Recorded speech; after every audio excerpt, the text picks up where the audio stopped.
Destination Oregon is brought to you by Robertson Ford.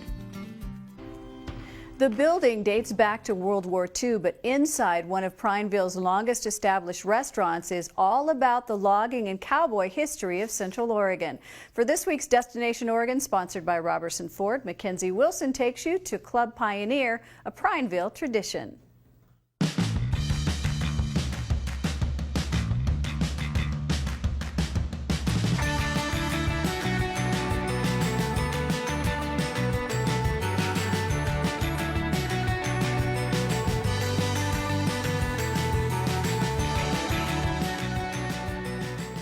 Pretty much right away I found out that this is not just any restaurant. This is actually a tradition here in Prineville. A lot of people celebrate their wedding anniversary. I have one couple, they come to the exact same table every single year because that's where they proposed. Oh, that's so sweet.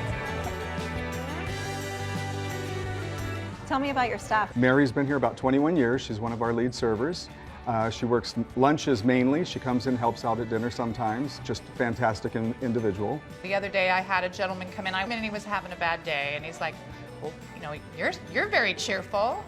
And I'm like, well, that's because I like my job, you know? And so we chatted, and when he left, he said, you know, thank you, because I came in here and I was kind of grouchy and in a bad mood, and I feel better. So that's, you know, that's one of the cool things about what I do here.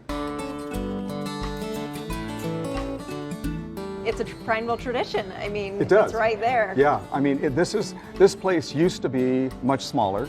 It used to be a bar, a saloon. It had a dance floor. It had a band, and it usually had a fight just about every Friday and Saturday night. It was a lot of fun.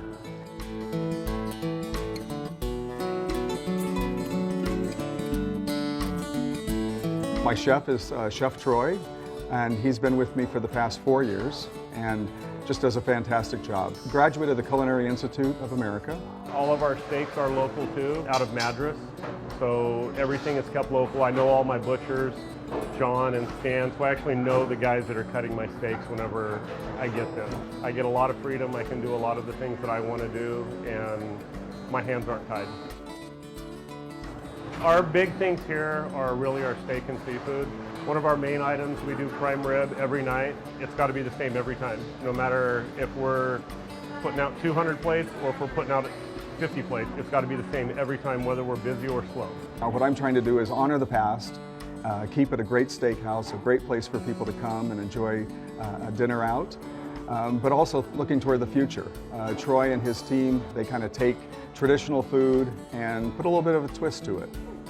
And probably a few less bar fights nowadays, I'm assuming, with the nice yes, decor and all. Yes, absolutely, yeah. But I'm sure that was a lot of fun back in the day. Back in the day, that was kind of the thing. But no, we don't have bar fights anymore. It's a nice family restaurant. We don't even stay open very late. What is it about this restaurant? Jim has been awesome. You know, he keeps things so fresh here, and he changes things up just enough to keep it interesting. And all the people in 20 years that I have worked with, some of them are still some of my closest and dearest friends.